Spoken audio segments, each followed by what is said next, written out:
Hello दोस्तों, मेरा नाम अभिषेक है। एक छोटी सी अपडेट दोस्तों मैं फिर से ला रहा हूँ और ये भी डॉक्टर मंजीत सर की आईडी से। देखिए दोस्तों, है क्या कि महाराष्ट्र जैसे ही सेंट्रल गवर्नमेंट यूपीएस की घोषणा करती है, तो वैसे ही महाराष्ट्र पहला स्टेट था जिसने बोला कि हम अपने राज्य में यूपीएस यूनिफाइड पेंशन स्कीम लाएंगे गवर्नमेंट एम्प्लॉयज़ के लिए। दोस्तों, यहाँ पे इलेक्शंस हैं और इसी बात को ध्यान में रखते हुए एक आज या हाल ही में एक लेटर जारी किया गया, एक पत्र जारी किया गया और इसमें इस बात का मेंशन, इस बात का उल्लेख है कि जो सेंट्रल गवर्नमेंट, इसका मैं आपको सार बता रहा हूँ, मराठी में है, मैं इंग्लिश में करके इसे पढ़ा हूँ ट्रांसलेट करके। इसका जो सार है पहले ये बताया गया और फिर शासन का जो निर्णय है वो लिया गया। शासन ने क्या निर्णय लिया है? महाराष्ट्र गवर्नमेंट ने निर्णय लिया है कि जो एनपीएस में फॉल हो रहे हैं उनका यूपीएस अब चुनने का अवसर जो है आधिकारिक तौर पे सामने रख दिया गया है। मतलब जिस डेट से प्रभावी होगा, जिस डेट से ये सेंट्रल में लागू होगा, जिस डेट से जो भी इसके प्रोविजंस रहेंगे, तो सारे के सारे जो गवर्नमेंट एम्प्लॉयज ऑफ महाराष्ट्र हैं उनके सामने ऑप्शन रहेगा कि वो इसे स्वीकार कर सकते हैं। ऐसा हुआ क्यों, ये मंजीत सर बता रहे हैं।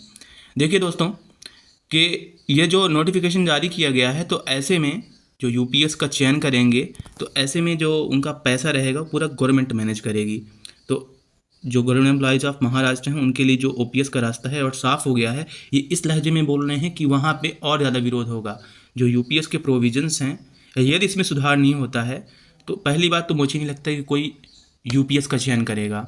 अगर कोई करेगा बोल रहा है तो पहली बात तो गवर्नमेंट जॉब में है नहीं, दूसरा यदि गवर्नमेंट जॉब में है तो ओपीएस में आ रहा होगा, या फिर अगर तीसरा बोल रहा है तो उसको समझ ही नहीं है फाइनेंस की। तो दोस्तों टोटल यही अपडेट है कि महाराष्ट्र ने एक लेटर जारी किया है और बोला है कि हम अपने गवर्नमेंट एम्प्लॉयज़ के लिए यूपीएस चयन का अभी हम रास्ता दे रहे हैं, वो कर सकते हैं और हम इसको प्रमाणित कर रहे हैं। दोस्तों एक बात मैं आपको और बता दूं, यह सेम इसी तरह से है कि जैसे मान लीजिए किसी मरीज़ को बीमारी, मान लीजिए कोई और है, और अगर मान लीजिए कि उसको तेज़ बुखार है, कुछ भी है, उसको ज़बरदस्ती आप दूसरी टेबलेट दिलाएं, सर दर्द का आप टेबलेट दिलाएं, लेकिन उसको मलेरिया है, ठीक है ना, तो इनको तो ओपीएस चाहिए, इनको तो पेंशन प्लान चाहिए, लेकिन इनको ज़बरदस्ती यूपीएस दिया जा रहा है। यूपीएस की कई सारी खामियां हैं। यही मेन वजह है कि जो आप हाल ही में देखे होंगे महाराष्ट्र में शिरडी में कितना बड़ा प्रोटेस्ट हुआ था।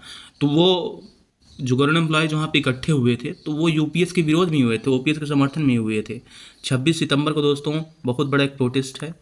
जितना भी ज़िले हैं, जितने भी ज़िले हैं भारत देश में, सभी में पेंशन जो आक्रोश रैली है वो निकाली जाएगी।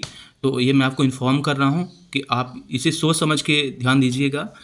फिलहाल के लिए जो गिफ्ट है, जो पैक्ड है, जो अभी से बताया जा रहा है कि भैया हम आपको एक गिफ्ट दे रहे हैं यूपीएस का, तो इसके अंदर से जो बाहर निकल के आने वाला है वही नहीं पता किसके अंदर है क्या। ये बंद एक पैकेट है जिसकी कुछ खामियां कि भैया ये गिफ्ट है, ये पेंशन का गिफ्ट है, इसकी खामियां भी आपके सामने कुछ आ चुकी हैं, लेकिन जब इसका गजट आएगा तब आपको समझ में आएगा कि इसमें क्या क्या खामियां हैं और आप क्या क्या गलती कर दी हैं।